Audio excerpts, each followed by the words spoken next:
Follow me. I mean, where do you want me to send that check?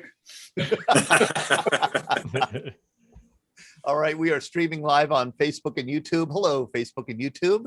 This is a much anticipated book release program on the mobile advisory teams that the Army created in 1968 and sent out hither and yon in South Vietnam. Highly successful program that does not get much historical attention or attention from historians. But so we're so happy that Jim Roberts with us tonight. One of our Veterans Breakfast Club veterans has written a really excellent, you can see how thorough this thing is, really excellent and detailed memoir of his year in Vietnam in 1971. Yeah, 71. 71. April 71. April 71. Right. Okay. Yeah, I mean, it's in the title. How did I miss that? It says numbers. I ain't a numbers guy. Guy. You're a historian, not a numbers guy. Right.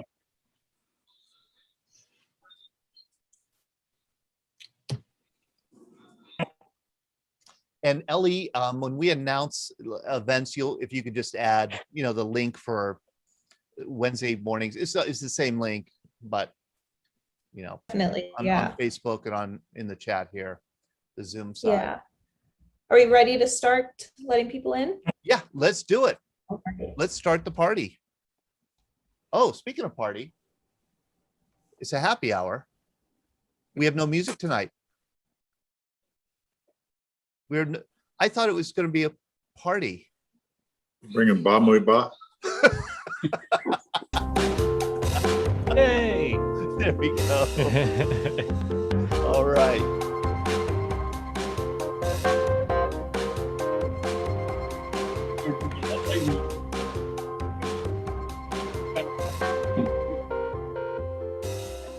Hey, good evening, everyone. It is Monday, June 7th, 2021. I'm Todd DiPastino. I'm the director of the Veterans Breakfast Club, and this is a much anticipated program.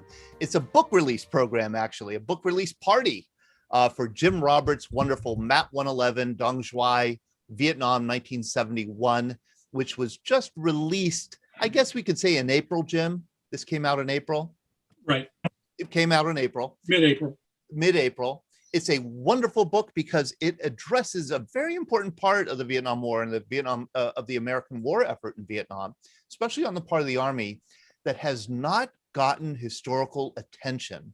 And that is the Mobile Advisory Team program that the Army launched in 1968 in an attempt to pacify the Vietnamese countryside and also to begin the process of what was known as Vietnamization. Many of you who are around in the late 1960s, early 1970s will remember that inelegant term of Vietnamization. That was the idea of that the Americans would pass the war, the burden of the war, onto the South Vietnamese. And the idea was that there was a tremendous South Vietnamese force in the countryside, but they were local militias. They weren't ARVN. They weren't the Army of the Republic of Vietnam. They weren't the National Army. They were local and regional militias. Regional and popular forces, or rough puffs, they were known by the Americans as, and that these rough puffs, these local militias, could use some advising, could use some training. And so the Army trained about 6,000 people. We just figured that out before we went live, probably about 6,000 people to go in and embed themselves in villages and hamlets throughout South Vietnam and work with these local militias. This was called the MAT operation, the Mobile Advisory Team operation, and in retrospect, it was one of the brighter parts of the American war effort. I guess the only failing was that it came a little too late on the heels of Tet, and maybe a little too little, a little too late. Maybe that would be the final assessment. But again, historians have not paid much attention to it. Tonight we have 4 Mobile Advisory Team veterans with us, and we're going to have Jim Roberts, otherwise known as LT, talk about his MAT team experience. We have two people who served with Jim, and Dong Xoai, and then also Brian Walrath, who was with another MAT team elsewhere in I Corps, right, Brian? Right. Right. Okay. And so we're going to get into that story shortly. But I do want, first of all, I want to welcome my daughter. Hello, Ellie. How are you? Hello, doing well. Is it hot in Chicago? A little cooler today, but it was 90 all weekend. 90 all weekend. How are you doing, Sean? I'm incredible. Thanks for asking. Very good. Well, that was very enthusiastic. This is called the VBC Happy Hour, and yet we never drink. And I was just about to come upstairs, and I opened the fridge, and I saw this Tiger beer that we had for Vietnam Veterans Day. If you remember, I put some of these in the mail to some of you, and apparently they all got there unbroken. And there happened to be some extras, and what are you going to do with them? You know, so I wasn't going to throw them out. Yeah, exactly, Mary. You're not going to throw them out.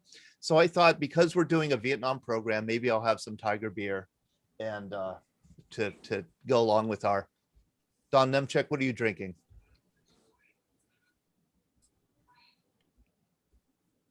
I can't tell what it is. Juice. It's orangish. We'll call it a screwdriver. All right. Hey, I want to let you know we do have a few events coming up, beginning with this Wednesday. Wednesday morning, we have our usual morning breakfast, and we are going to have, and I'm just getting this together. I should have gotten it together while we were gabbing at the beginning. But we're going to have two people, one American and one Japanese, who are going to be discussing their efforts to return photographs mainly, but other memorabilia that American families have that have been maybe passed down to younger generations that were captured or taken as treasures or trophies or spoils of war during World War II. David Wassel's uncle was a Marine in the Pacific. David inherited a lot of photographs and other memorabilia that his uncle took from presumably a dead Japanese. And he's hooked up with a Japanese journalist named Marika Fukuyama. And they are they're trying to track down the families to return these items. There was an item in the Japanese National English Language Daily that caught my attention, and David and Mariko are going to be joining us on Wednesday morning. Then on Thursday, Pete Mecca, our VBC guest host, is going to be having a show with thank you. Tommy Clack. And Tommy was a captain, a young captain on May 29th, 1969. He was an artillery advisor by that point on his second tour of duty in Vietnam when an enemy RPG hit at his feet and exploded and severed his legs at below the hip and took his right arm off at the shoulder, damaged one eye very badly, damaged his hearing very badly. He was medevaced out and taken to an evac hospital. I think it was the 12th evac hospital. And as the story goes, you know, they were separating the living from the dead. And Tommy was considered one of the dead, and they were covered with ponchos and laid out on the ground. And for some reason, the surgeon was just walking past and stopped at Tommy's poncho, lifted it up, and noticed a pulse, noticed that he was breathing. They got him into the hospital emergency room, saved his life. And you can imagine what his rehabilitation recovery has been. He's been a ferocious veterans advocate ever since. So he's going to come on Thursday, June 10th at 7 p.m. and share his story. Next Monday is not only Flag Day, the birthday of the Stars and Stripes, but it's also the birthday of the United States Army and the 246th birthday. So we are inviting and calling on all Army veterans to join us to try to convince people why the Army is the best branch of service.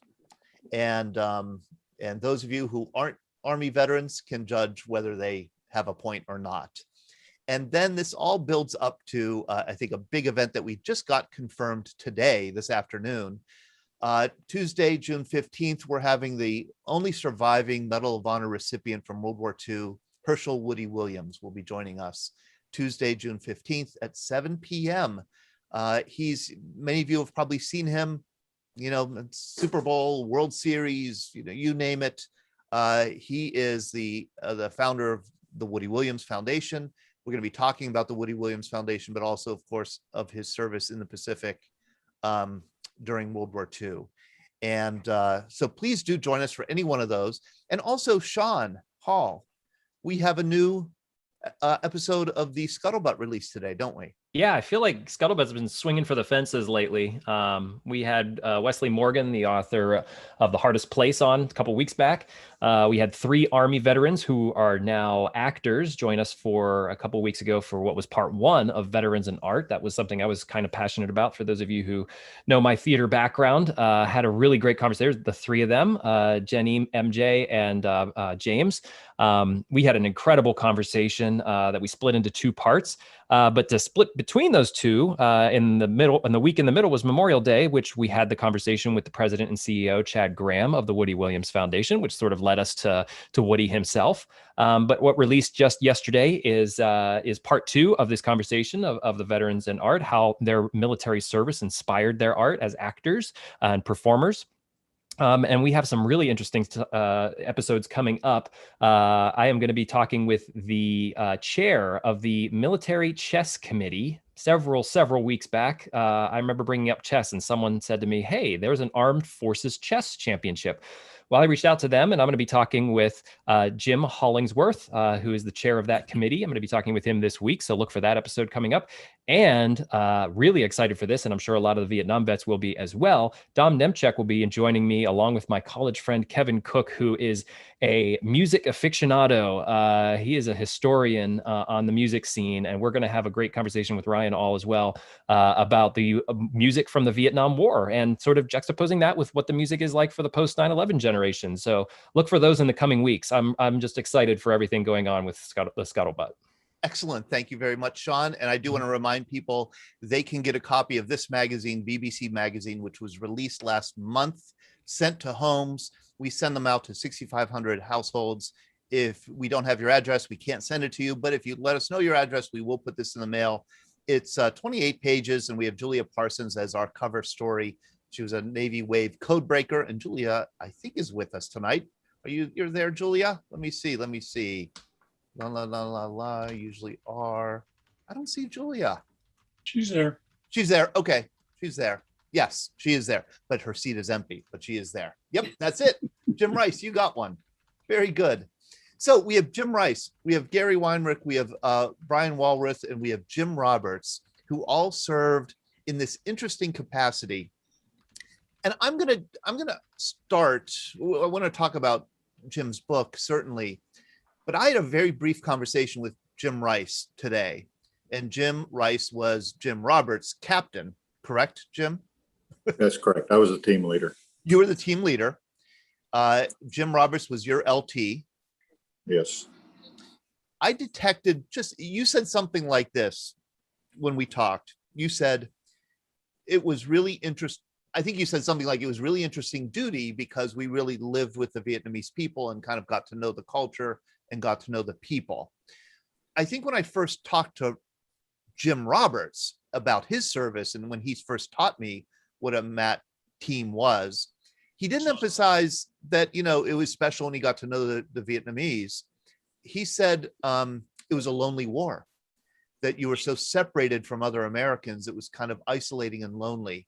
And I'm just wondering Jim Rice, if that was your experience of Vietnam. Was it a lonely war for you, or was it a fascinating one that you think it wouldn't have been if you had done more routine infantry duty? Well, I feel strongly both ways. It was a lonely war if you were an American and you only had 4 friends with you out in the middle of no place, and often with no supply lines whatsoever. I mean, you were scrounging for food and ammunition and everything else, place to sleep. That made it very lonely. And in our case, we lived in a Special Forces A-team facility that was very nice. And we were co-located with the district team, which gave us anywhere from 7 to 11 people there, almost all the time, with people leaving and going out on operations. But it was very gratifying to me to be able to get to know the Vietnamese people and understand what they were living through. it's unfortunate that most Americans who went to Vietnam, most soldiers that were over there, didn't get an appreciation for what the people were like, what they endured, and what they, how much they really appreciated what we were trying to do for them and with them. And so a lot of veterans from the Vietnam War, you know, have a disdain for the rough buffs, for the Vietnamese military that I do not have. I have a real appreciation for the folks that I served with and went to war with. So you think that the rough puffs, the regional and popular forces were pretty good, committed fighters? Yes, and that's a reflection on the special forces folks that preceded us. They did a great job of training them up, and then we just came in and kind of held the ground for them. Yeah, I would like to have gone to war with any of those guys. If I could go back to redo the war, I would like to go to the same place with the same Vietnamese and same American soldiers. Really? Yeah, I mean, you had that good a sense of them. Well, it was a great day. The first day that we saw a floor in a cafe or a restaurant or an eating place, that, you know, it was dirt floors. It was dirt streets. We took people down to see the lean-to that a guy put on the side of his wooden house that he parked a Citroen car in. I mean, we had a garage in town, and when the people finally made places, latrines or places to go to the bathroom, I mean, we were making progress outside of the war effort that was very gratifying. Improving the quality of life of the local residents. Yes. Were they mostly Montagnards, or were they Vietnamese, or were they mixed ethnicity? We had 5 hamlets in Dong Xoai, and 2 of them were Vietnamese hamlets. 1 was Cambodian, and 2 were Montagnard. I believe I got that right. Boy. Anyway, it was 5 hamlets. So we had, and they lived separate from each other. They didn't mix much at all. They'd go down maybe to the marketplace too, but down in the hamlets, they lived separately and had their own languages. That is so fascinating. I mean, that's the diversity of Vietnam right there in a nutshell, you know, within one area. And I want to show people what area that was. 3 of our MAT veterans were in a village called Dong Xoai. And you could see this is where it is here on the big picture map of South Vietnam. Here's Ho Chi Minh City or Saigon. Here's Dong Xoai. You can see Dong Ha, Hue, Da Nang way up here in the north. This is a little closer view. Dong Xoai right here. Now this is current day, and Saigon right here. And you would think, okay, this is a suburb of Saigon, but no, not really. It might as well be 1,000 miles away. Especially I would imagine in 1970-71. Here's a current view of the town. It's a larger, one of these larger commercial kind of thriving South Vietnamese towns today. But I want to show people this. This is something that Jim Roberts put together with much effort a few years ago and sent my way. This is a layover, 2 layover maps, a Google Earth, an image that was taken in 1971. And then this is what it's like today. And it's just going to play in a loop here so we could get a good appreciation of it. And I'll slow it down and stop it in a few places. But here's Dong Xoai in 1971. You can see how simple it is. And now it's a town. And I'm going to stop it. Let's see if okay, I'm going to stop it here. I don't know if I could actually pause it without. It's paused. Yeah, I am. I was able to pause it, but I have to lift my mouse. Here, maybe I could do it like, all right. Is there anything here you want to point out to us? LT, that's your photo. I would say what you're seeing mostly is the rough puff area and our team houses, which are on the left with looks like a little arrow or triangle. And then you see the city, the hamlets and village up where it says main market. That's away from us. Okay. So you don't have a real appreciation for how big or how small the hamlet was, but it is certainly a lot different today. It doesn't look at all that way. Yeah, boy. So I am, I'm going to stop sharing and come back to it because I want to find a way to use my cursor to point out some places there. And that town again is Dong Xoai. And do you remember? Did you arrive around the same time Jim Roberts did in April 1971? No, I got there. I went to Vietnam 11 days after I got married in November, and then I had to go to school in country there. I didn't get the several months of training ahead of time. So I was 2 weeks of training and then I was on the job. So I had 2 weeks to learn how to speak the Vietnamese language, which I don't think I could have learned in 2 years. But I got there in December, right before Christmas in December. So that was my first arrival in Dong Xoai was December. So, okay. And what was your impression when you first arrived? I was kind of shocked. I honestly, I didn't know what to expect because I didn't have the experience that LT did of going to school and understanding what the mission was and how far out in the boonies you were apt to be. So the fact that it was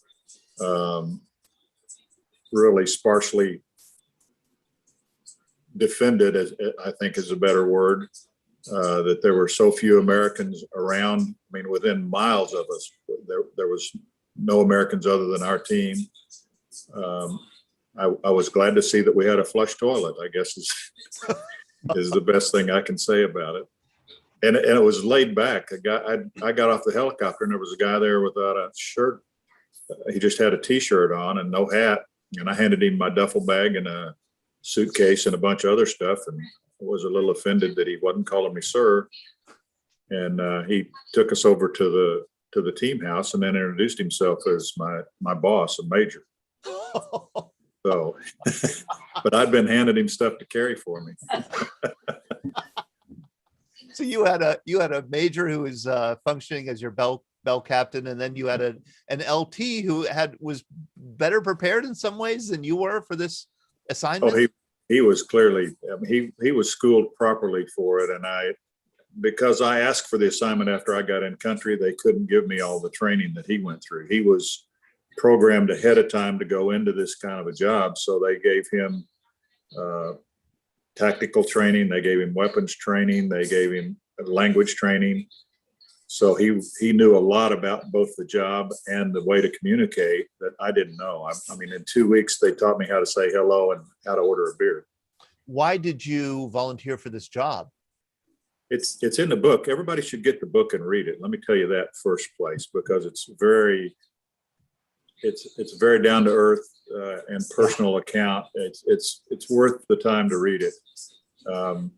But for a lot of reasons I don't want to go into, I only had a little over 2 years service when I arrived, but command makes you more competitive for promotion. And I had been selected as an air defense artillery officer to go to Vietnam. So they sent me to Fort Benning to go to infantry officers Vietnam orientation for 2 weeks to teach me how to be a staff officer in an infantry battalion. And I knew I wasn't going to get a command of an infantry company as an air defender. So when I got in country, you fill out a little dream sheet, and I was at USRV headquarters, and I said, I want to be an advisor, because advisors got a credit for time, for command time.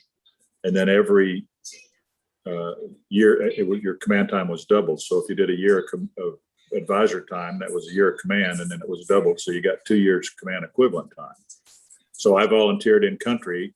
It took a while to get it approved, but they sent me over to MACV, then they sent me to school, and I was way behind the power group. Fortunately, the major that carried my bags for me, he had been on a job a long time, and he was very good. He taught me a lot about the job before he left. Good. And then the lieutenant that was there that LT Roberts replaced was very good. He'd been on board for a while, so I learned from both of them. And then when Jim Roberts came in, he had the language skills, he had the knowledge, he knew the World War II weapons that they had sent him to school to learn, because some of the People's Self-Defense Forces carried those, Browning automatic rifles and that kind of stuff that I'd never even seen before. Right. The stuff of history books. And I'm Well, going to, that's- yeah, Can I throw in a couple of things? One of the things about the infantry was, my understanding is most infantry officers were only in the field 6 months and they got pulled out and put on a staff job. When you were on an advising crew, whether it was a MAT team or regular, you were in the field for the full 10 or 11 or 12 months. And so that's one of the reasons you got a double command time, and it probably should have been triple.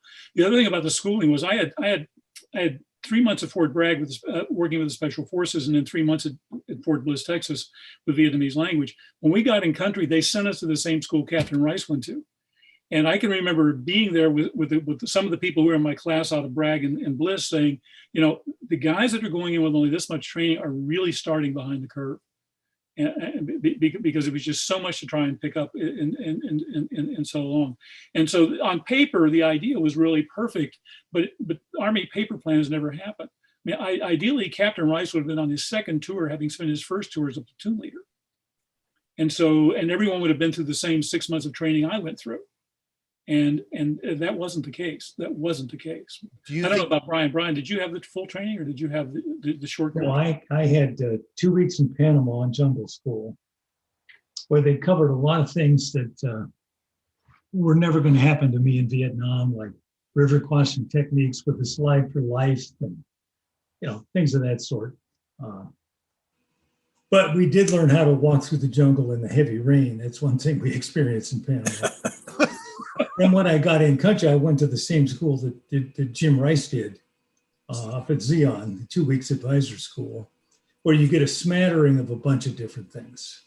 Not a whole lot, but enough to think you've got some training.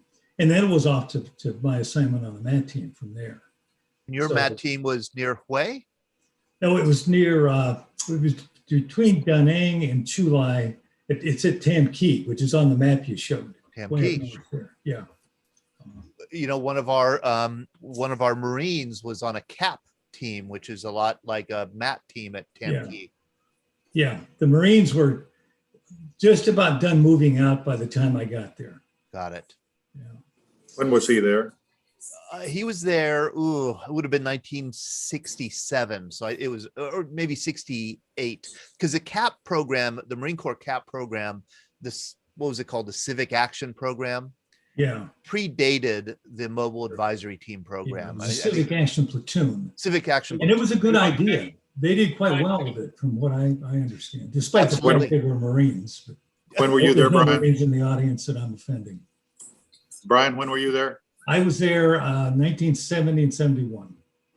Got there in July of 70. Okay, about the same time. Yeah.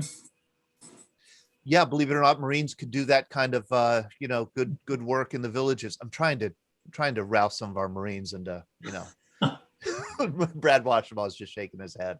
And Gary, what was your preparation for this kind of work? And I know that your work was a little bit different. Yes, my work was a little bit different. I was not on a MAT team. I was on the district advisory team, which lived with the MAT team. And I was the intelligence NCO. I worked with an intelligence captain, and we actually worked with the Phoenix program, trying to identify the Viet Cong infrastructure that was hidden in the village, dressed like the barber during the day and the VC at night. My training, I had 2 or 3 weeks in country training after I got there, but a little bit of language, but I was sort of like Dai Huy. I couldn't speak the language. I'm glad we had interpreters. Felt very, very ill prepared to be way out in the boonies,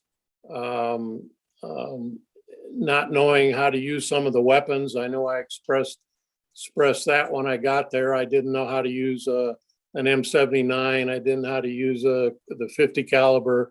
And so the guys trained me on that in Dong Xoai. So, I was very ill prepared, I thought. I am writing out. You heard somebody say, you heard him say Dai Huy Gao. mentioned, referring to Jim Rice as Dai Wei I'm Gao, sorry.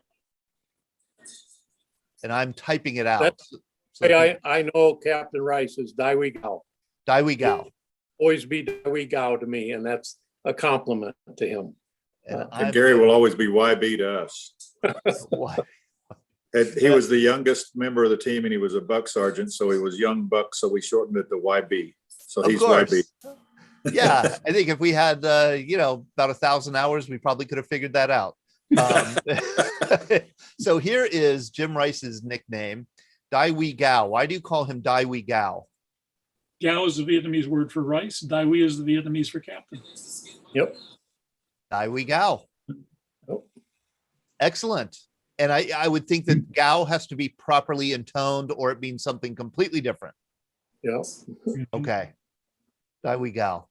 So that you'll hear Dai Wei Gao, and Dai Wei. So Jim Roberts, you were by far the most prepared of the crew here for the assignment in Vietnam.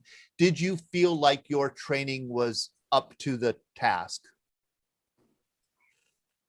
As much as any training can get you ready for the job you have to do, fine. When things start going bad, your training helps. And I never really felt lost or out of place. And the nice thing about, I was the only, for want of a better word, amateur in the 5-man team.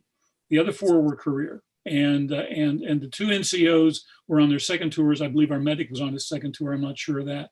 And so, and Captain Rice, Captain Rice let me do what I needed to do. Captain Rice and I never really worked together. One of the things that we were talking about this on the phone last week, I can't pull out, and I don't think they can either, how we organize the days. The events in the book were based on things that happened. But what was it like? Did we get up and get together and plan the day? Did we do it the evening before? I don't know how we did things. I know what I did. I know what he did. But Dai Wei Gao and I never worked together, and so I felt bad. The mistakes I made are in the book, and that's unfortunate. The training allowed me to realize those mistakes and try not to make them again. So I really. The thought of being the assistant team leader on that team and doing what I had to do administratively, as well as taking care of other things, if I'd have only had the 2 weeks at Xeon, I think they'd have probably shot me out on the edge of the barbed wire, either because I was doing a bad job or I was trying to go through the barbed wire to get away from everything. So I really consider myself very fortunate to have the training that I had. And I'll say this much. When we were at Bragg, we had lectures and field work. The lectures were taught by officers. The field work was by and large taught by Special Forces senior NCOs, and they knew we were going in to take over what they had been doing, and they wanted us to keep it going. Yeah. So they went above and beyond what they had to do to teach us about what we were doing. And there was no harassment. There was no, come on, Sonny, come on, you bunch of gold bars. It was really serious. Here's what you need to know. Yeah. And so I was really fortunate to have what I did have, and I got support from the NCOs and from Dai Wei Gao to do what I had to do. That is interesting. And once again, the Mobile Advisory Team is considered one of the brighter spots of the American war effort, especially in the latter part of the war, just like the civilian or civic action platoons were for the Marine Corps. Here's a question. I'm looking at Rick Weber here, who was a company commander at 101st Airborne Division in Vietnam, the same year that you were. 1971. And I believe Rick would probably, if I asked him right now, I think Rick would probably say that in 1971, he was well aware that the war was winding down. And there was a sense that the US was, preparing to pull out. Was that kind of in the front of your minds at all times, that you were handing the war over to the people you were training? And did you think that they were going to be up to the task of keeping South Vietnam an independent republic?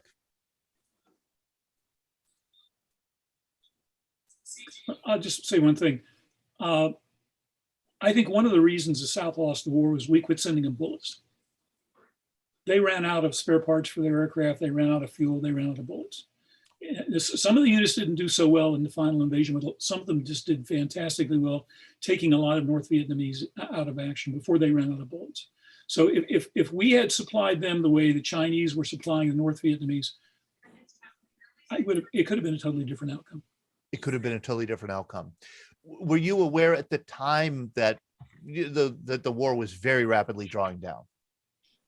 Or did that not, like, you were aware of it, but it didn't enter your mind? I'm just curious. I'm trying to get at your frame of mind of how you understood your year there, and the stakes. What was at stake? Who do you want to have answer that? I was very aware of it. Let me address one of the things that LT just said. He and I didn't work together. I was his supervisor and I was his raider, but we divided up so that only one officer and one NCO went with the Vietnamese on an operation. So he took one of his NCOs, or one of my NCOs was assigned to him and went out on operations. And then when it was a bigger operation, I took the other NCO and went out on that operation. So we split the workload that way. And then halfway through my tour, the district senior advisor was medevac, and I became the district senior advisor de facto. And so I was the MAT team leader and the district senior advisor. So I had the responsibilities for working with the district chief as well as the regional force and popular force units. So my days got distinctly divided away from him. So that's why. And yes, we could all feel that the war was drawing down because the cav moved out. That's where we used to go scrounge food and parts and everything. And suddenly we couldn't get that anymore. It was handy to have them there. They were very generous. You come in with your beat up jungle fatigues on and tears in them and looking pretty forlorn, and tell them all we've been eating is fish heads and rice, and they'd open the doors for you. And suddenly there were no doors down there to open because the units were moving out. Right. Were you pessimistic, Jim Rice, about the outcome? I mean, were there times where you thought, like, oh my gosh, this is never going to work? They're never going to be able to defend this hamlet or this village? Or no, you had confidence in their abilities? I knew that they needed more. They needed more people. They needed more supplies. They probably needed more advising and maybe more medevac type capabilities. I mean, you can't carry all the wounded out on stretchers and ambulances. So I figured if we pulled out, it would be a pretty distressful situation. I didn't know it would collapse as soon as it did. I hoped it would not. I hoped that the training we gave them would make them stand in good stead, but it did not. Oh boy. Brian Walrath, what was your impression where you were? I worked with a variety of counterparts rather than just being assigned to one company. And some of them were very good. In fact, the best one I worked with, I went on several operations with. He unfortunately was killed on one operation. And some of them were good, and some of them were people that appeared to be in their position because they had friends in high places or something like that. Right. But I have read that the territorial forces had more casualties from 1969 to 1971. I think the dates were like twice as many casualties as the ARVN, because they were attacked more by the VC than the VC would attack a large ARVN unit. So even though initially when you go over, it's kind of like, oh, good. I'm kind of glad I'm not in an American unit because those guys are doing real fighting. That is really interesting, and I'm going to repeat it because I've never heard that figure. And I think it's important for people like me who, talk about history, teach history. When we talk about the South Vietnamese, we always talk about ARVN. And we don't hear much about the regional and popular forces distinct from ARVN. So maybe in the last, between 1969 and 1971, the regional and popular forces might have had twice as many casualties as ARVN had. I've got it right here. Between 68 and 72, ARVN lost almost 37,000 soldiers killed in action. Regional and popular forces lost more than 69,000. Boy. So it was hardly, these weren't just people that were out playing soldier. Yeah. They're in it. In my case, frankly, I think a lot of missions I went on were kind of search and avoid, because I never got into a real firefight. So I don't know if people were cluing each other in on things or whatever it might be. But that wasn't true of all the places in Vietnam. And I know some of my classmates who were on MAT teams saw plenty of action. So, it depends on a lot of different factors. Brian, did you have much interaction with ARVN, the Army of the Republic of Vietnam, the South Vietnamese National None at Army? all. None at all. Trying to remember. Well, I did ride on their APCs one time because they took us out to drop us off. And I might have ridden on a Vietnamese Huey to go on a combat assault. But other than that, not really. Ours were people controlled by the local province or district chief, and the ARVN was controlled by some corps commander or something, that we didn't cross paths. Hey, Gary, you're in intelligence. Did that give you a good perspective on, to put it crudely, whether the local people could be trusted or not? Oh, well, that's an interesting question. That was part of my job, was to try and find out who was friendly and who was not. And it was a very difficult job to do, especially trying to be an advisor and not speaking the language. And so that was difficult to root those hidden VC, bring them to light. That was a very difficult job to do. We had what was called a District Intelligence Operation and Coordination Center, which was all the intelligence agencies in that area were in one building. And so my supervisor and I were advisors to them, and they ran agents and did intelligence reports, trying to root out these hidden VC. And that was a very difficult thing to do. Hidden VC. So there are VC living in the villages and hamlets, and you have to try and figure out who they are. Oh yeah, they might be the barber during the day and run VC operations at night. I also came away with the distinct feeling that they knew who each of us were and knew our names and what we did, because there were spies in the village. And so we were well known to them. It's interesting because I think our barber was a VC. He just asked a lot of questions. Yeah. Gee, what have you been doing and where have you been and all this kind of stuff. So he was pretty nosy. That is interesting. Jim Roberts, you had a fun run-in with the barber the first time you got your hair cut in Vietnam, I recall. Well, yeah, because I wasn't expecting him to be sharpening a straight razor and giving me a shave. The idea of a cutthroat razor, and you've only been in camp 2 weeks, and everyone's suspicious, and and I was they let me go first that time, so that was not a pleasant experience. Plus, it was embarrassing because you're supposed to win the hearts and minds. Supposed to win the hearts and minds, and there you are. You're supposed to respect them and treat them. So right. When you bolt off the chair and head for the door, you don't exactly give them much respect. Here's another shot of Dong Xoai from another perspective. This is where, I believe, is this where you lived? That's it. That's the main team house. The one to the right is where Gary and I bunked. Okay, right there. Yeah. Yes. That looks perfectly lovely. That's where the mortar hit right there. Yeah. That's where the mortar hit. Where you had the pointer at the last, that's Gary's room that got hit. On the corner. Just to the right of that. To the right. Keep going right. Right there. Right there. Gary, you want to tell that story? Well, yeah, it was probably 2 o'clock in the morning and very quiet. And all of a sudden, you hear the mortar pop off. And I was lucky. I was right underneath it when it went through the roof. There was enough sheet metal there that I didn't get too much shrapnel, but it knocked me unconscious for a short time.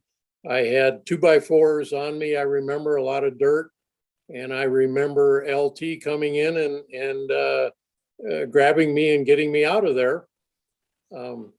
Had some shrapnel in my head and my face, but nothing too serious. Couldn't hear for 3 weeks. Couldn't hear for 3 weeks. Well, when you have a mortar round go off 3 feet from your face, it's pretty loud. Yeah. So And then LT and I had to go from the one building to the next building to get to the bunker. And we had to wait for green tracers that went by in front of our faces. We had to wait for a break to get across to the bunker. Is this Yeah, a that's- picture of that attack? So That's his room. That's his that's room. what's left in my room, yeah. Boy, talk about a close call. Yes, sir.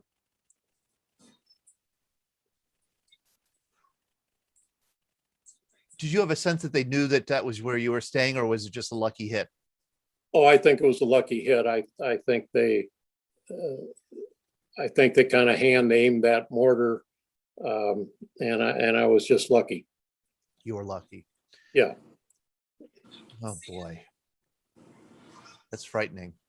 I want to invite anybody to ask questions either in the chat or put up their hand or make a comment on the Facebook side, here on the Zoom side, certainly with the chat, or raise your hand if you want to share. I don't know if any of you who were in Vietnam had any interaction with any MAT teams. I keep on saying MAT teams, but that's redundant, isn't it? Yeah, but everybody says it, so, But okay. yeah. All right. I'm going to share more of the photos, these wonderful photos that Jim Roberts has, and you could comment on them as we go here. Here we go. This is again that overhead shot we saw before. This is another overhead shot. Can you describe what this is? It's just, I don't know where it is. I just took it from a helicopter. I'm not sure where it is. Okay.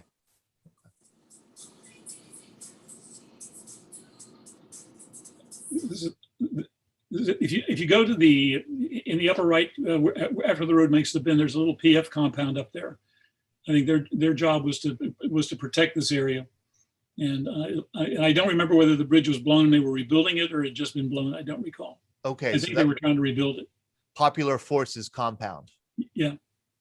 Got it. Okay, speaking of trusting the locals, here you are, Jim, clowning it up. Tell me what this picture is about. Well, the soldier on the right is our interpreter, Sergeant Young, and I would trust him with my life. Besides, you would trust him with your life. The AK-47 is not loaded, so it didn't matter. I actually asked, when I got there, I asked him to have one of the village tailor make this lounging outfit for me. And so we were just goofing around one day, and so we grabbed the hat from our cook, and we took a series of pictures like this. But I tell an interesting story. Our district senior advisor wasn't really happy that I would wear this sometimes in the evening. And finally, he asked me one night, he says, "Why are you wearing that?" I said, "Sir, if we're ever overrun, I'm going to put that out and go out with Viet Cong." So I'm not sure whether you believe me or not, but that's the way it was. So you were a smart aleck even then, huh? I was the only amateur in the crew, and I probably had a bit of an attitude. I mean, what were they going to do? I was the lowest rank you could possibly. Everyone has talked to you about being lieutenant. It's the worst rank you can have, and I was in Vietnam. So yeah. What were they going to do to me? I was in a MAT team. I mean, so send me to Vietnam. Right. So this man, this interpreter of yours, you said you'd trust him with your life. Yeah. Do you know what happened to him? I have no idea. You have no idea. No idea. Is that hard? It's something I don't think about. Okay. So it's hard. I mean, I think Gary and I, did you go to the wedding, his wedding with us? Yes. Yeah. We were invited to his wedding. And the picture in the book shows him, he actually got ready for the wedding at the team quarters, because that's where he bunked, and his parents are there, and I believe his sister there. And they walked down to the village to his bride's house where the wedding was going to take place. And so, he was an important part of our existence. I think we had 3 interpreters there. He worked for us, and I think I trusted him more than I did the other 2. I was never real confident about the other 2 interpreters. Gary could speak more to them because they worked for him. I kind of, if you don't mind, Jim, and I know, it's a painful memory, but I think it's important for people like me to hear that this was your interpreter. He was important to you, an important part of your life. You trusted him.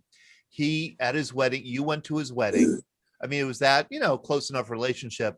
Then you leave and you have no idea whatever happened to him after the fall of Saigon. One of the problems for me is I did not have an address for him. I had no idea how to get in touch with him. And in February, I got home December 2nd. In February, the camp was overrun in the Easter Offensive of 72. And they were overrun and they were chased out. Now, the RFs came back and retook Dong Xoai in October of 72. But I don't know what happened. And so I really had no knowledge of how I could even find out. It was only a long time later I learned about the organization called COVON here in the United States, which was advisors trying to get in touch with their interpreters and bring them over. But this was probably 10, 15 years later. Right. So I just had no idea how to do it. Can I ask Gary and Brian and Jim? Todd, I could speak to that a little bit as far as wondering what happened to the person you advised.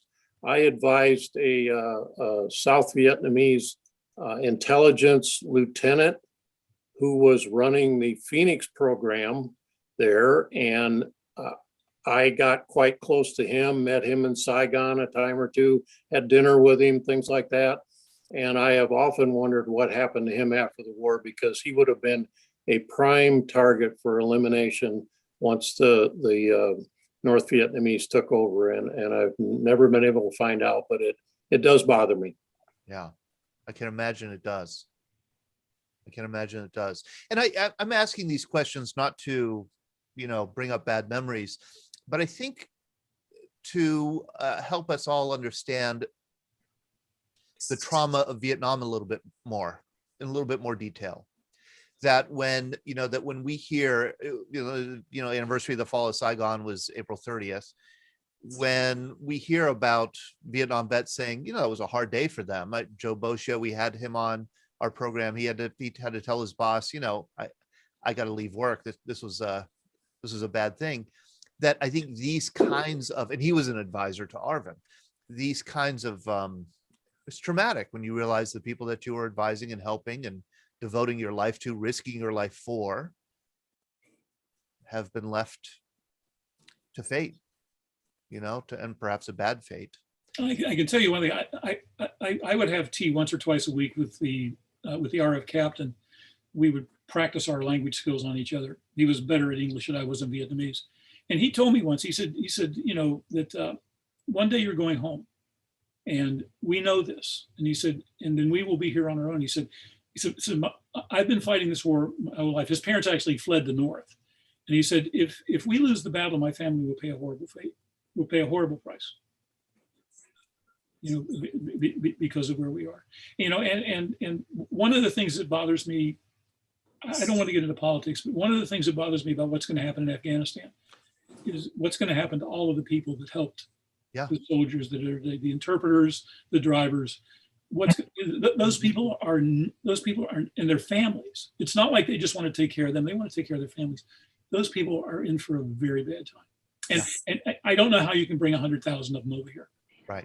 I don't know what the answer is. Right. Oh, yeah. No, without making any policy recommendation or getting into a policy debate, I think just recognizing that this is a troubling, very troubling moral issue is part of the problem that we face. Todd, real quick, LT said he trusted him with his life, and he would trust him with his life, and we did. He went with me to the field when I went, and he went with LT when he went to the field. So he got twice the time in the field on operations that the rest of us did. Yeah. And when you don't speak the language, you have to trust the man to say the things you want him to say, give the advice you want him to give, and then relay back to you the real things that are being said back that you're supposed to hear. So you do have to trust him with your life, or find another one. The other thing about Sergeant Young was that when I work with Captain Key would put two men on point. He would be next, his RTO, I would be next, and Sergeant Young was right behind me. So we were fifth and sixth in the line. And toward the end of my tour, when I was working in other parts of the province with other interpreters, they wanted to be at the back. they didn't want to be there. They were always advising me, this is too dangerous. You need to be at the back of the column. And I never heard that from Sergeant Young. I never heard that at all. He was willing to share the risks. What are we looking at here, Jim? This is the outer perimeter, and those were the living quarters for the soldiers and their families who were defending the outer perimeter. The outer perimeter. So out here, is it out That's here? barbed wire and a minefield. And This is a minefield out here. my understanding is that they kept it clear with Agent Orange, but once they quit using Agent Orange in 1970, the jungle took over. They couldn't burn it because it would explode the mines. They couldn't cut it because they'd step on the mines. And so it allowed the VC to come get very close through the wire without being detected. So this is a minefield, and I want people to see there's a child here. Mhm. There's a child here. This is probably a child also, and this is their living quarters. Yep. And the sandbags are to keep the helicopters from blowing the tent off the roof when they come into land. This is real poverty, rough conditions. Mm-hmm. Were you shocked by that when you saw it when you arrived, or was it something you expected? One of the things one of the NCOs told me was, and I have no idea how true it is that when the camp was overrun before, what they said was the Viet Cong went to the village, got the families, marched them up to the camp and told the soldiers, lay your rifles down and leave with your families, or we kill your families now. And so during the Battle of Dong Xoai, when the special forces were there with about 30 mountain yards and everyone left, that was supposedly why they only had that small force to defend against the 1,500 that were attacking them. Again, I don't know how true this is. Right. And so if you look at a picture of the camp in early 1966, there are barracks buildings, and the perimeter is nothing like this. If you go back to when I was there, those corrugated tin buildings are gone. So what one of the NCOs told me was they brought the families in to live with their soldiers, so the soldiers wouldn't leave if they were attacked. So the soldiers wouldn't leave. They would defend. They would those defend their positions families. because they would defend their families. Oh boy. Again, I don't know the veracity or the truth of it, but that's what I was told by one of the NCOs. It was one of the two who left right after I got there. And what is this here? It's the same picture taken from a helicopter coming into land. Okay, got it. The minefield's on the left. And the Minefield is here. The lumps you see are the vines growing up on the barbed wire. Oh boy, right here. A little more to your left. Oh, here. And now down a little, you'll see just clumps. That's barbed wire. Okay. Boy. This is some kind of a trench? It's communications trench. The thing on the left is where Dai Wee Gao was with the district NCO on a 50 caliber. If you followed that trench, you would get to the point where YB and I were with our machine gun if we were attacked. Okay. So those were your battle stations, so Yeah. to speak. Yeah. And here's one of the battle stations. That's Dai Wee's position. And that's a 50 caliber. Mhm. Dai Wee, did you have to take that position often? More often than I wanted to, but I had a sergeant first class who was on his third tour, several Purple Hearts. He was the gunner. I was the ammo hauler. The ammunition was underneath. And so I stood there with an M16 to protect his back, and he fired the 50, and I just got ammo for him. It was, I don't know if you have time for a funny story, but Sure. when we got hit, we would go out to our fighting positions, and then it was a policy of the district senior advisor that once it settled down, you stayed for 10 to 15 minutes in your position in case it was just a lull and they were going to regenerate their attack. I smoked at the time, and the sergeant that was with me there, he smoked. But we got through. It was pretty intense, and I said, "Sergeant, I need a cigarette," and I didn't bring any cigarettes. And he said, "I don't have any either." Well, a few minutes later, the district senior advisor stuck his head in, and I said, "Boss, we don't have any cigarettes. We need a cigarette." So he gave us both a cigarette, and we both were sitting there smoking a cigarette, settling down. And I said, "Hey, Sarge, I got a pack of cigarettes in my pocket." And he said, "So do I." I mean, we were so wound up that we didn't even find our own packs of cigarettes. Couldn't even find the cigarettes. Oh boy. There's another view. That we talk about what happened. The reason I called it a lonely war is that there were no American assets. When I got there, we were within range of the 105s that the Vietnamese had in our camp. It was a 155 battery, a 175 battery. Okay, shortly, mid-time while I was there, the Americans went away. We were down to just 105s. After our second attack, the MAT team NCOs took the Jeep and disappeared, and they came back with a bunch of spare parts. YB and I put them together. That was our spare parts. And we replaced the M60 we had on our bunker with a second 50 caliber. So that, okay, after these are spare parts that you got. Well, they got everything you see there. We put them together and made a gun out of it. And I see this is a C ration box here. So that leads me to the question, what were you eating? No, that's what they brought the parts back in. Oh, that's what they brought. Okay. But what did you eat there? Did you eat American, C rations, or were you eating local food? Yes. Okay. Gary can speak to that better than I can. Gary? Yes, we had a very nice Vietnamese cook who spoke English, and sometimes LT, sometimes I would sort of lay out the food of what she would cook for the day.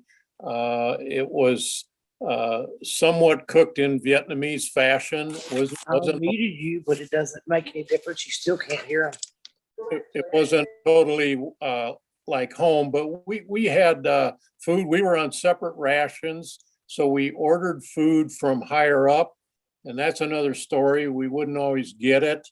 Oftentimes we would go down in the village and buy food at the local market. And so it was kind of come see, come saw what we would get and what we would eat. I don't remember eating a lot of C rations, but they were there if we needed them. And he was a cook. He would cook. I've got a picture of him standing at the stove. Dai Wee, you were a cook, huh? Yeah, well, before LT came, we went back. We had just gotten T Lai, which was the cook that was there all of three of us' time there. But the cook that was before was terrible. And when T Lai got there, we went back and his LT's predecessor and I taught her how to make bread. And so we went from bread to, if we wanted hamburgers, we would get hamburger meat out, tell her to make buns, and then we would slice them for hamburger buns. And then we wanted to make pizza, so I had her make bread, but spread it out on a platter that we had to put in the oven. And then I put tomato sauce on it, and I put hamburger and onions and cheese on it. And she said, "What is this?" And I said, "That's our supper. You're going to eat this?" Like she thought it was gross. Then we pulled it out of the oven, and she said she would not even try to eat it. It was terrible. She wouldn't even feed it to her pigs. And we sat down and ate it. But from then on, all we had to do is go back and say, "Mama-san pizza," and she knew how to make a pizza. And she would make a pizza. So what about the hot dog story, which was before my time? Yeah, well, we ordered 47 pounds of meat for the team. It's when the team was still full. So we ordered 47 pounds of meat. And the NCO from province that went shopping for all the teams, for all the district and MAT teams, would go to the store and he would buy enough food for us. Well, one week we got 47 pounds of hot dogs delivered. That we'd ordered 47 pounds of meat, and the only meat in the commissary was hot dogs. So we ate hot dogs, we ate pigs in a blanket, we ate sauerkraut and weenies. We had weenies on pizzas. And on Friday, the work chopper came in on Saturday. On Friday, I went down and opened the C rations, and I ate C rations for dinner, supper, and breakfast until the work chopper came in Saturday afternoon. And we got a new dog during that time, and we named him Hot Dog. Tell him why you got a new dog. Yeah, the Vietnamese ate our other dog. I was going down to a meeting with the district chief and our puppy, whose name was D-Rose, which means date expected to return from overseas. So we had a name for him like that. And he wanted to follow me. I'm kind of a dog whisperer. So I tried several times to send him back to the team house. And finally I put him in the team house and I went down. When I came back, he was missing. So I said, where's D-Rose? And nobody knew. So I called down the district chief to see if he managed to get out and follow me down there. And he said, "I'll get back to you." And he called back a while later and said, "I'm sorry, Dai Wee, my soldiers ate your dog." So The I next shouldn't be day or laughing. I'm a two, dog lover. I shouldn't be laughing at that. But the way the you're next saying day it- or two, here he came dragging up this other dog, and we named him Hot Dog. And then when I went on R&R with my wife, it was our honeymoon. We went out on the trip to the Arizona, and I said, "Well, you want me to get you something to eat?" They had a little snack bar on the little boat that went out to the Arizona. And I went up there, and the only thing they had was hot dogs. I said, "We're not eating." Jim, I'm going to ask this just a real aside question here. So you did R&R with your wife in Hawaii for 1 week, 7 days, correct? I thought it was 2 weeks, but I don't know. It wasn't. Okay, maybe long, it was 2 weeks. It wasn't It's 2 long weeks. enough. Okay, 2 weeks, not long enough. I imagine that it's hard to go back then after, 2 wonderful weeks with your wife in Hawaii, and then you have months left ahead of you. How do you go back? You frown, but you go. If you're professional, you go back, because I didn't want to go and leave my team either. I mean, I had friends and family that were team members in Vietnam in danger, so it was mixed emotions, but I certainly had to go back. That's it. We got even with him though. We medevac the DSA while he was gone. While I was gone, they medevac my boss, so I became dual-hatted. That's good. Larry Googans, you asked a question in the chat. You want to ask it out loud? Well, as you know, I just flew airplanes and primarily in Laos, but we had some missions. I had some missions in Vietnam. Primarily, with the 2 questions I have, the one I gave you, Todd, primarily the missions I flew in country were close air support, where the tactical air control system with the forward air controllers on the ground, in the air, et cetera, would call in for some support for the U.S. or, the Army, Marines, et cetera. I'm going to guess that you did not have any of that support. Would that be true? Any air support or any capability to call in for assistance, for air support if you get into trouble? We did where I was. We had some facts actually stationed at the province headquarters. I don't recall anybody needing close air support, but that doesn't mean it didn't happen. But they were available, and you'd see them flying overhead quite a bit when we were out in the field. All right. Well, good. I'm glad to hear that, because from what I heard earlier, I was afraid that you were just on your own out there. But the question I gave to Todd was kind of very similar. Were your missions or your operations, you called them, were they similar to the operations that we've discussed in the past that the Army and the Marines do on their patrols? Were they similar, except that you did it with the Vietnamese? Were they similar type operations? I took the smaller operations, and most of the time we were looking for a small squad, and we were looking for signs of infiltration. A classic infiltration route came west of our province capital and east of us, and we were just looking for signs of infiltration, and so we were not on search and destroy missions as far as that's concerned. As far as the air cover was concerned, we were trained as part of the Bragg training. We were trained to call in close air support for both the Army and the Air Force, but it was never available. We could get some Vietnamese gunships from time to time, but they were under control of the RF captain. That kind of stuff was there when I got there, but it was completely gone by the time I left. We flew in on one airborne assault. We had Americans fly us in, and when we got picked up, we were picked up by the Vietnamese. All right. Well, Todd, thanks. I just all of a sudden started hoping or thinking that possibly you were out there on your own without, we already talked about not having support for, supplies and food. And I was just curious because I don't remember ever working with anybody there. So, but thanks. I'm glad to hear that at least you did have the support of the rest of the military if you needed it. So thanks, Todd.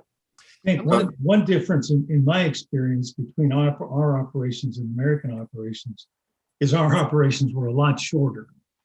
I think the most I ever went out at one time was 10 days. And the American units would be out there for weeks and months on end. So, in fact, I was with a joint operation with some soldiers from the Americal Division. And we were just sitting around talking and just some GIs. And I said, I noticed you guys, you're carrying, huge backpacks, a case of sea rations, all that sort of thing. I said, And I felt kind of sorry for him. And this one sergeant or whatever, he says, oh no, LT, he says, we feel sorry for you. I said, well, why is that? He says, because if one of us gets wounded, we're surrounded by friends. So if you get wounded, all you've got is these Vietnamese. And there was some truth to that, because I knew some people who got wounded in the field, and one guy had to call in his own medevac. In fact, a good friend of mine from my OCS class was badly wounded, and 2 members of his team were killed by a booby trap. He had to call in his own medevac because the Vietnamese either weren't capable of doing it or just wouldn't do it for him for some reason. So that goes back to Jim Roberts' pronouncement of a very lonely war. Yeah. You know, you'd be out there with yourself, and we always operated in a team of 2 at least. A sergeant, an officer and an NCO, just like I think you folks did. But that's just the 2 of you out there. Yeah. And, what's going to happen if something happens to one of you? Well, you hope these people are going to look out for you. But sometimes they didn't, sometimes they wouldn't as well as you'd like. And boy, I imagine you're working on a team of 5 or 4 or 5. You get very close to each other and absolutely depend on each other. I'm sorry, I interrupted you. I think, Jim? Yeah, I was just going to go back to the forward air support question. I never used it, but as an interesting aside point from that, we didn't have any American units that were operating in our area permanently. But if they wanted to, they had to come to us to get clearance to come into or fire into our area. So we were their clearing agency if they wanted to sweep through our area or whatever. And we did have the CAV on more than one occasion come up and want to sweep through our area. And we would clear it with the district chief and with the regional force commander to make sure he didn't have friendlies out in that area. And then we would let them go in there and operate. So that was an additional job of ours when operations were going in the area with American units. Now, the question was asked about support. We could request through province. We didn't do it directly. We could get O1 bird dogs and to come in and do reconnaissance. That was usually not a problem. Toward the end, it was getting thin. We couldn't do it. And I was in a Loach one time with a pink team, and they wanted to work the area. And like Dai Wee Gao said we got clearance for the area, and we would go work. We work the area. Now you're going to ask what a pink team is. What's the pink team? You had a small light observation helicopter called a Loach and 2 Cobras. And you fly low and slow in the Loach, hoping you get shot at. And when you do, you mark the spot and you bring the Cobras down to blow them away. And you were flying in one of those Loaches. I was in the Loach because I knew where we were and I knew what areas were clear for fire. So you're a target. You're just bait. Yeah. Great. Sounds like a great job. Yeah. It's not so much pave involved if we lost him. This is a young Jim Roberts here on the left. It looks like you're cleaning your, is that it's an AK-47. That's an AK-47. Yeah. Did you use those for a reason? Did you prefer them? Only one time, and it was late. And we went out in a very small group checking on something, and we didn't want to make contact. And so we got in and got out in the day. Okay. It was late. It was very late in my tour. And we just they wanted to check something out. And so the idea was if we got in contact, the M16 sound very different, would attract attention. The AKs wouldn't. So we were fortunate. We got in and got out without contact. And this is the book that we're celebrating tonight, Matt 111, Dong Xoai, Vietnam, 1971. You could have come up with a sexier title there, Jim, I think. I'm not a writer. I think you are, actually, because this is extremely well written. It is extremely grounded. I think that's what Jim Rice said. It's a grounded account. It's an account, from your perspective. Your memory is so detailed 50 years later, so rich and nuanced. And I think the art of it comes from your powers of observation at the time. You observe things at the time and you're able to recall what you observed. And I also want to say that Brian also has written an account called Citizen, Soldier, and Army Officer in the Vietnam Era. That is you there, Brian, on the left? Yes, that's me, my graduation picture from OCS. From OCS, and you Yeah. have a very active OCS kind of class reunion group. And people can actually read this account online, and I could share the link here on Zoom, and we could transfer it over to the Facebook side if you would want, Brian, because I do think it's one of those, firsthand accounts that we historians really need of the Vietnam War. Are you coming out with a paperback print edition? Well, I'm working on it, yes. Mostly because Jim has so strongly urged me to do it. And he's also shown me how. Yeah. So he went first. And in this case, I'm not saying follow me, I'm saying after you, Jim. So right. now that his is out, I'll get mine out, I hope pretty soon. And it's slightly different than the one that's online right now. Slightly different, okay. Slightly different. It's got more stories in it. It's got some corrections and some new sources I found that I could take, borrow material from. And it's much different than Jim's book, so it's not like you'd read the same book twice. Much different, yeah. Mine takes me from basic training all the way through OCS, through Vietnam, and then coming home. Where Jim's is almost exclusively focused on Vietnam, so it's a different sort of approach. I actually wrote it for my family. Because, and I'll impress this on everybody watching, I hope. I've noticed in the last 5, 6, 8 years, whatever, that there's a lot of people out there who are losing their older family members, and they've lost the family members' stories. I've talked to more than one person and said, I wish Dad had told us more about the war. Yep. One woman even said, I can't find my dad's medals after he died. So I would advise everybody, and not just veterans, but people who've lived a decently long life have done some interesting things that they might have told their kids about over time, but their kids never wrote them down. And if they've been to war, a lot of their stories they've never told their kids or anybody else but other vets. I didn't talk much about the war for a long, long time. God, we got our OCS class together and you couldn't shut everybody up. And it was funny, the first reunion, the wives were there and they just watched us and they couldn't believe it. They'd say, that's the most my husband has talked in 20 years. Or I never heard any of those things. So we became 22-year-olds again. It was kind of amazing. But I would advise everybody to in some way document this stuff. You don't have to write a book, but if you do, I think it would be interesting. But get it down and leave it in a manner that the people who come after you can read it, and even for generations long after you. I mean, great-grandchildren or just the children of friends or whatever could be fascinated by some of this stuff, and it's not stuff you're going to find through, the internet sites that can track your ancestry or something like that, because the stories aren't necessarily there. Stories are, up here. So I'll quit preaching about this, but I can't advise people strongly enough to do this. No, you have an amen corner right here with the Veterans Breakfast Club, Brian. I mean, that's exactly what we exist to do, is to create a forum where anybody can come and share their memories or stories of service. And what we have found over the years is that a lot of times veterans come on, share a story, and it's something that they never told their family members. And that stunned me when we first started the Veterans Breakfast Club in 2008. I just thought these were stories that had been, that they had been telling for years. Absolutely not.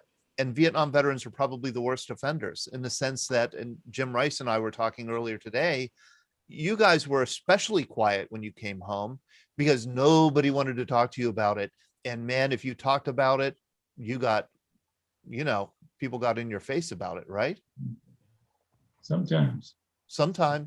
Yeah. People didn't want to hear about it. And so I think it's so important, especially for your generation, to find places where you could share your stories. And that's why we record these events. We're live streaming it on Facebook. It'll live on our Facebook page. And even if you don't write your story down, at least maybe we'll have 5 minutes of a veteran sharing a bit of their story here that family members can later, find and save. But for people who do write it, like Jim Roberts, we do have a Veterans Book Club. And look what we added to our website here. You go to get involved. This is veteransbreakfastclub.org. And you go down to Veterans Book Club. Ellie just added this to our website because we talked and decided we have so many people, a larger number now than ever, who are coming on our programs who do have books. And we would love to be able to, make them available to you. So you'll remember Richard Sand came on a few weeks ago talking about the Edison 64, Thomas Alva Edison High School in Philadelphia, lost 64 graduates in the Vietnam War, and he wrote a book about them, Tragedy in Vietnam and at Home.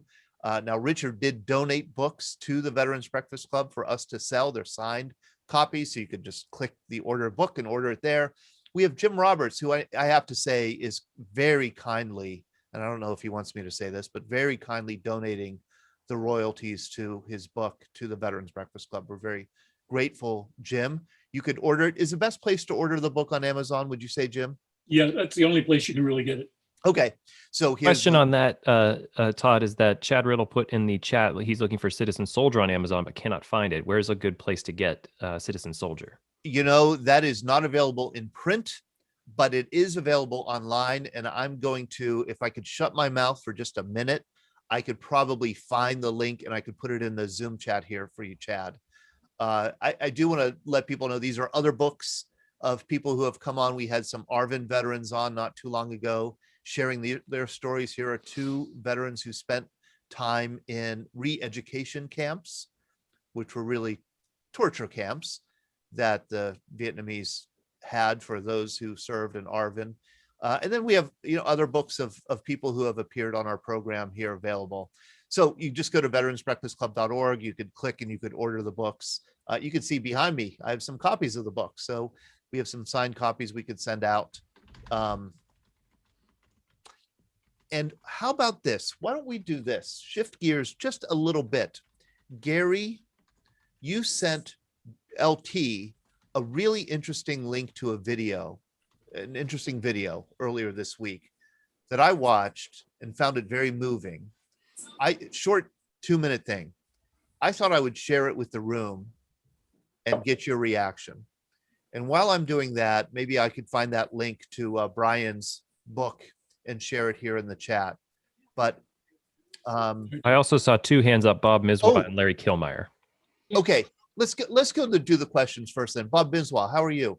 Oh, hanging in there, Todd. Hey, a quick question. I know I've told you this in the past. I went down to my college, W&J, down in Washington, PA, had me come down and some other veterans, and we were interviewed by the National Archives. My story's in the National Archives, and I was wondering if any other veterans in this group had the same interviews. And it was crazy because one day my brother, who was an armor also, but in Europe, he called me up and he says, "God, I didn't realize you were a celebrity." I said, "What do you mean?" He says, "I Googled your name and you're in the National Archives and I listened to your story." Isn't that so, great? It's like I could never get my father to tell his World War II stories. And once in a while he'd have a beer more than he should have, and he'd spill some of the stuff because he was a POW for 2.5 years in Germany. And I just think of the lost history because he wouldn't talk about. And a lot of World War II veterans were that way. There's so much that was lost, and that was one reason I didn't mind it. And I was wondering if anybody else in our group here was interviewed for the National Archives. Any, so we each have our little vignettes, but they're all so important when you put them all together, get the big picture. Right. So. Right. And we have another question. Larry Kilmeyer. Larry Kilmeyer. You're on mute, Larry.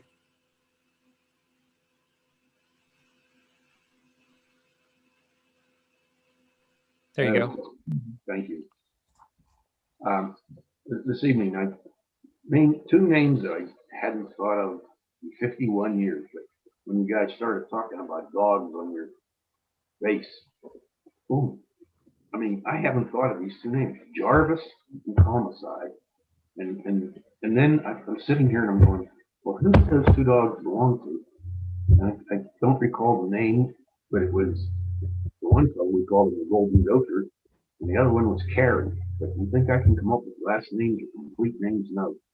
Jarvis and Comus, I can clearly remember when those two fellows left, how attached they were to their dogs. I mean, this was like ripping their hearts out, that they had to leave their dogs behind. They couldn't bring them back with them. But listening to you, I can't even imagine what these two guys would have done, or somebody with 8 or 2 dogs. Oh my God. But the one more thing was talking about not getting things written down. My late friend Rich from Philadelphia, I still keep in touch with his widow and two of his 3 sons. And the oldest son went to the University of Pittsburgh, and we became close, and more like I'm his uncle now. And he's asked me on several occasions questions about his father. And I mean, we were best friends, truly, truly best friends. Come home a day apart, but I don't have some of those answers because they weren't written down. But and the things that we as Vietnam veterans covered up for a long time. You know, I blew things off with my parents and just everything's fine, don't worry about it. You know, they'd send me a newspaper article and I had to explain myself. But when Rich and his wife Andrea came up from Philadelphia to Pittsburgh, and we sat at my mother and dad's kitchen table, and just Rich and I talking, and I never realized Mom and Dad were sitting back and they weren't talking. They just let these 2 guys talk, 2 brothers talk. And it was years later. My mother said, "You told a lot of lies in your letters." And she says, "Well, it was good that you and Rich sat down and talked." And she says, "Now I know the truth." That's all, guys. Thank you. All of you. God bless you. Thank you, Larry. Mark Spiridigliosi. Hey, very good, DiPastino. I'm glad that you finally got that name down pat. I've been practicing all week. Just a quick plug for the Army Heritage Center at the National War College in Carlisle. Anybody that is anywhere near that, you can go in and do a recorded history of anything that you want to sit down and talk about. I did a 4-hour interview with them that actually ends up in the archives of the Army War College and is available to people. And let me tell you that it is not only a great experience to teach that to 2 or 3 young high school students, but it was very fulfilling to me to be able to sit down and finally verbalize what I'd kept inside for 52 years. So it's a very healing process. And I, you know, this is a good opportunity for us to maybe telegraph Sean and Ellie that we're talking, and Ben Wright, we've been talking about the Veterans Breakfast Club having a more formal oral history program where we would conduct interviews on Zoom with anybody who wants to do it for, say, 30 minutes and get the story and do some light editing and have it on our website. It's something that we had done before, but we had done with in-person kind of studio camera setup. This is something we could do. So, you know, Mark lives on the eastern part of the state. We could interview him. We could, you know, without having to lug our equipment over and all that kind of stuff. So that's something that we're going to be rolling out in the next few months. But here's this interesting video that I thought I would share. It's called A Moment of Truth. And I'm going to take Jim Roberts' suggestion, and I'm going to screen it and then stop it, and then we'll take it from there. Okay? Screen it, stop it, discuss it, and then watch the rest of it. It's 2.5 minutes.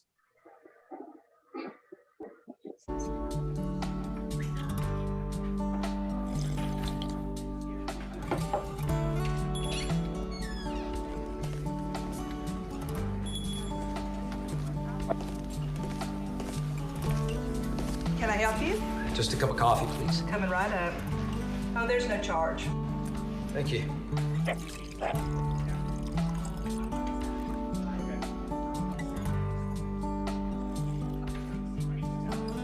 Here you go.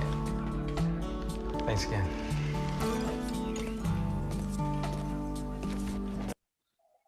Jim, did you want to, you had a specific question about how veterans and non-veterans, Jim Roberts, would react to the first part of this video. I just wondered what people thought. Yes. I'd like to hear from non-veterans first. Non-veterans. Someone wants to offer a thought. It's a shy night. Do you think that there's a difference between how non-veterans and veterans react? I don't know. That's a question I have. I don't have a prediction. I just have a question. You have a hypothesis, though, don't yes. you? Now we need a thesis. I would say, if I may chime in, Okay. Watching the gentleman in uniform notice the tattoo, I expected him to walk over and say something, but seeing him walk away made me think that he thought better of bringing it up. Like he could say something, but the look on his face was like, I shouldn't bring up an experience that was negative. That's the feeling I got from it. I mean, the feeling I got was a bitter older man being envious of the attention and the thank yous that a younger active duty person is getting. Rick Weber.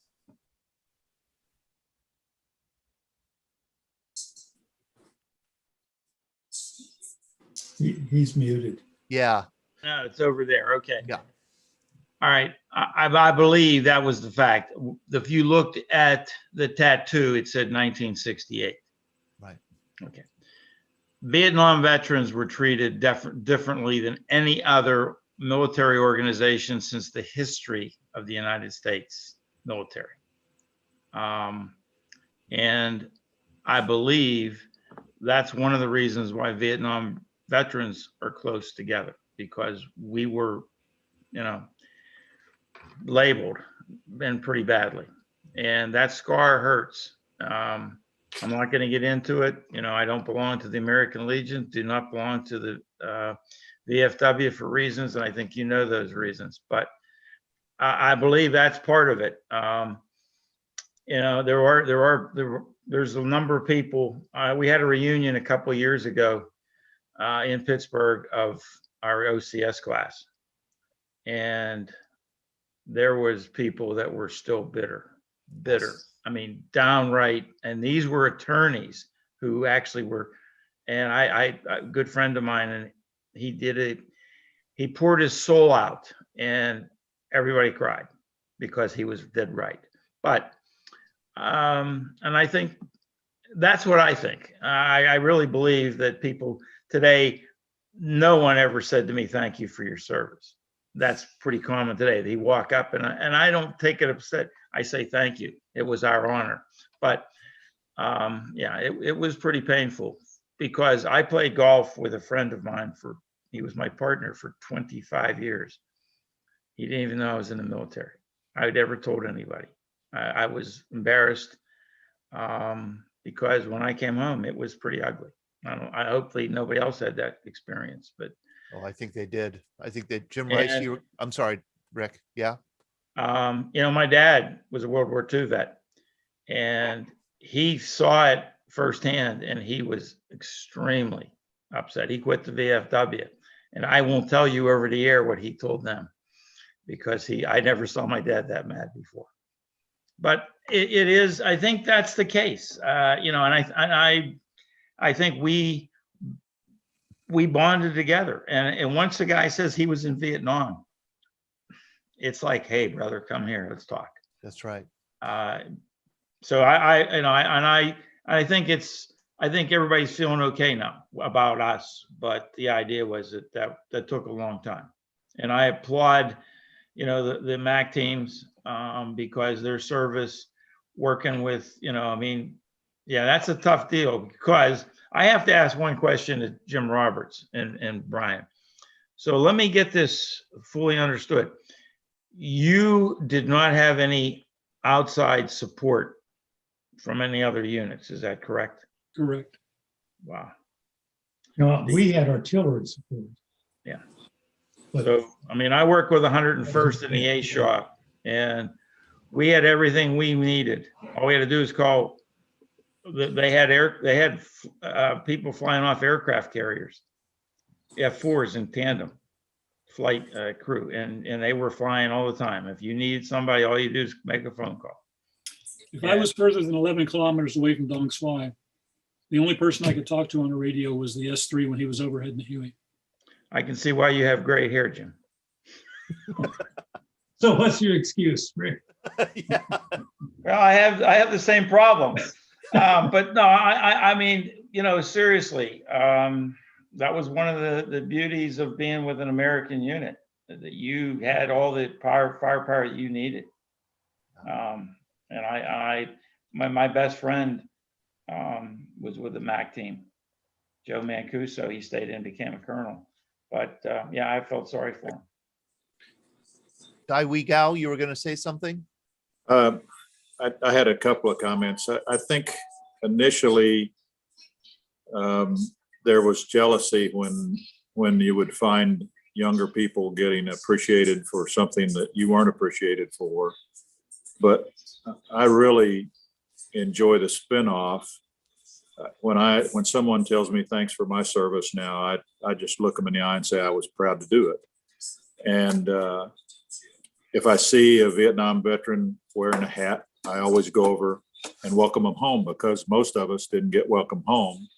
And so I make sure that I go welcome them home. I just say, welcome home, brother, if it's a male, and make sure that they know that I appreciate what they did, even if the rest of the world doesn't. So yeah, it was a tough time for a long time. In fact, I think the first person that really appreciated the fact that I was in Vietnam was my grandson, and that was 20 years ago. And he told his mother, he found a American flag that was made out of metal. He said, I want to buy this for Opa. He calls me Opa. And she said, why? And he said, because he fought the war for us. And I still have it hanging in my house, because he's the first person who, my family was glad to have me home, and they welcomed me home. But the first person who was proud of me for having been in Vietnam was my grandson. Oh boy, Michael. Yes. One thing that happened to me a couple of years ago at a place called the Veterans Place.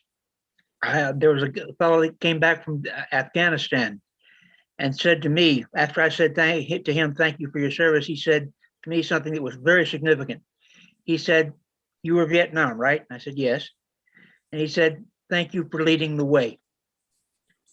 Because apparently some of the reactions people give to the soldiers now is in part because we came first and we took the brunt of it.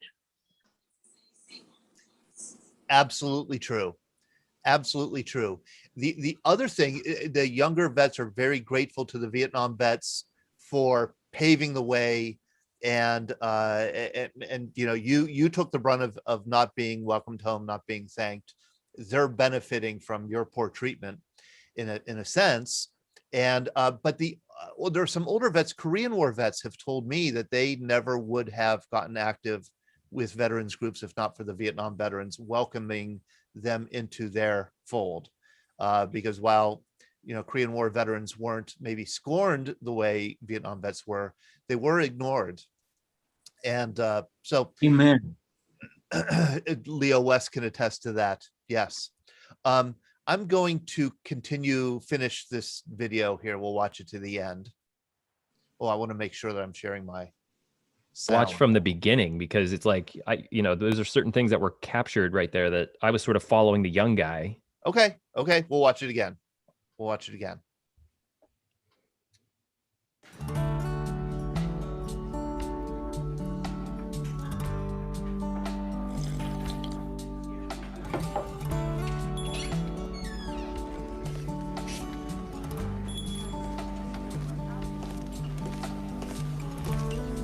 Can I help you? Just a cup of coffee, please. Coming right up. Oh, there's no charge. Thank you.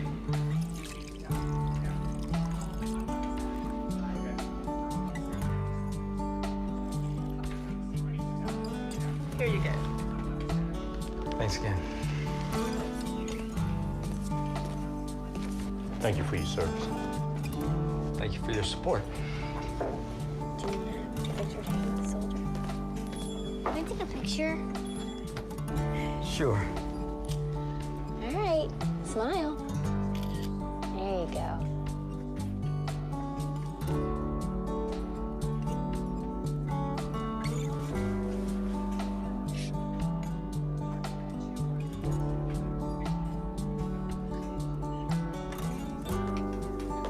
Sir, my son would like to ask you a question. Are you a hero too? That man said you were.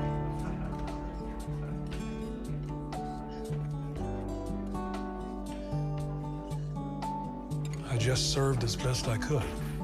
Can we take a picture? Sure. All right, smile big. What do you say? Thanks. Thank you.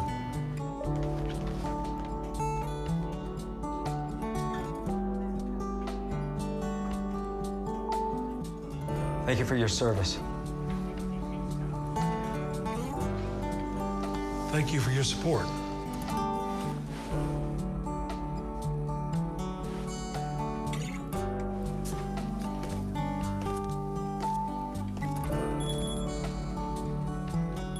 Can I get you a refill?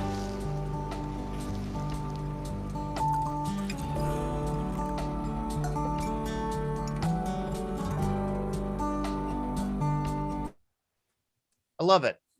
I think it's great. I think it's great. Sue Watson, you said that you showed it to your class when you would teach Vietnam and social studies. How did the kids react? I'm just curious. Oh, I showed 3, and they're all about the same. We did several classes up to that, and the first one was called "I Fought for You." It's another good one. It's about 3 minutes, but it just, I taught a lot about. I'm crying. I taught a lot about the war by showing videos and letting them think. I didn't tell them a whole lot, and let them ask questions. And then the second one is actually shot in Canada, but it's a pittance of time. And it's, a video that shows Veterans Day. And then, so they're all riled up and finding veterans. But then I needed to talk about Vietnam, because when I first started to teach the lessons, the kids were finding World War II veterans.